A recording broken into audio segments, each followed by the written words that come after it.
सिरमौर के उपमंडल पांवटा साहिब के तहत आने वाली गिरी नदी में इन दिनों अवैध खनन जोरों पर है। क्षेत्र के 3 पंचायत के दर्जनों गांव भारी समस्याओं का सामना कर रहे हैं। गिरी नदी में हो रहे अवैध खनन के चलते पेयजल और सिंचाई परियोजनाएं प्रभावित हो रही हैं। आने वाले समय में क्षेत्रवासियों को नदी में किए जा रहे अवैध खनन के प्रभाव का डर सता रहा है। समस्या को लेकर क्षेत्र के ग्रामीणों ने एसडीएम गुंजीत सिंह चीमा को ज्ञापन सौंपा है और उनसे जल्द कार्रवाई करने के लिए कहा है। क्षेत्रवासियों का कहना है कि बागरण पुल के नजदीक लगाए गए क्रशर अवैध हैं। यहां गिरी नदी में धड़ल्ले से अवैध खनन किया जा रहा है। कई बार संबंधित विभाग समेत प्रशासन को अवगत कराया गया है, लेकिन समाधान नहीं हो पाया है। लगे हुए इलीगल तरीके से क्रैशर जो हैं वो अपनी मनमानियों द्वारा हमारी जो वन भूमि की लीज हैं उसमें से माल उठा के पीस रहे हैं और रात दिन वो जो वहाँ पे पिसाई कर रहे हैं रेत वगैरह की, वो डायरेक्ट एक उसमें नदी में डाल रहे हैं। और दूसरा जो हमारी वहाँ स्कीमें लगी हुई है, 3 पंचायतों की स्कीमें हैं बड़ी, सिंचाई की और पीने के पानी की, वो सूखने के कगार पे हैं।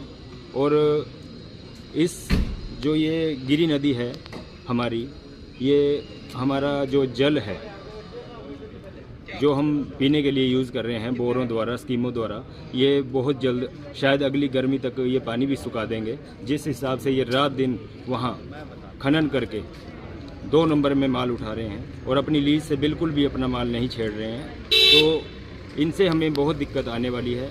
मैं प्रशासन से आग्रह करता हूं और अपनी 3-4 पंचायतें जो है हमारी, मुगलावाला, करतारपुर, अजौली पंचायत और फूलपुर पंचायत के लोगों से कि 1-2 दिन में हम बहुत बड़ा प्रोटेस्ट वहां करेंगे और हम नदी में सभी लोगों द्वारा अपने आप वहां उतरेंगे। और मैं आह्वान करना चाहता हूं कि हमारा ज़्यादा से ज़्यादा साथ दें और इन क्रैशरों को बंद कराने के लिए हमारे साथ चलें। गिरी नदी जो है हमारी बांगरन पुल से ऊपरली साइड लगे हुए हैं, जो बिल्कुल इलीगल तरीके से लगे हुए हैं। वहाँ पुलिस थाना भी है लेकिन कोई कार्रवाई नहीं हो रही है। पुल के नीचे से माल उठाया जा रहा है। कई बार हमारे बतलाने पे भी पुलिस प्रशासन कोई कार्रवाई नहीं कर रहा है। लेकिन आज हमने एसडीएम महोदय से टाइम लिया है, 2 दिन का टाइम बॉन्ड किया है। अगर एसडीएम साहब हमें टाइम देंगे तो ठीक है, नहीं तो हम पूरी 3 पंचायतों के लोग वहाँ पे गिरी नदी में जाएंगे।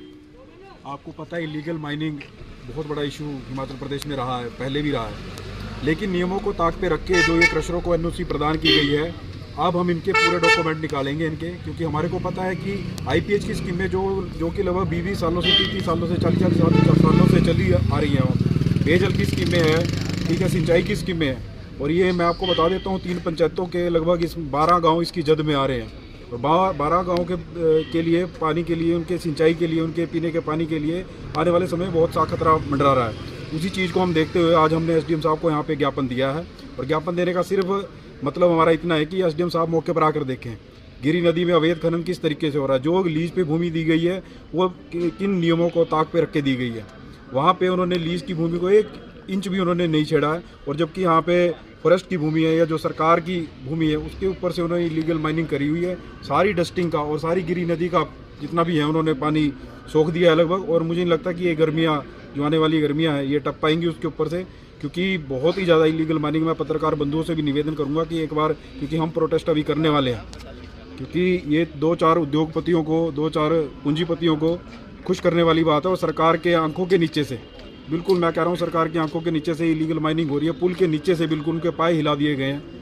तो ये 2-4 उद्योगपतियों को खुश करने वाली बात है। और लगभग ये 12 गांव और 3 पंचायतों के लगभग ये भविष्य का सवाल है। और आने वाले समय में बहुत सी किल्लत पानी की यहाँ पे होने वाली है। उसी के मद्देनजर रखते हुए हमने आज एसडीएम साहब को ज्ञापन दिया है कि आप मौके पर आएँ।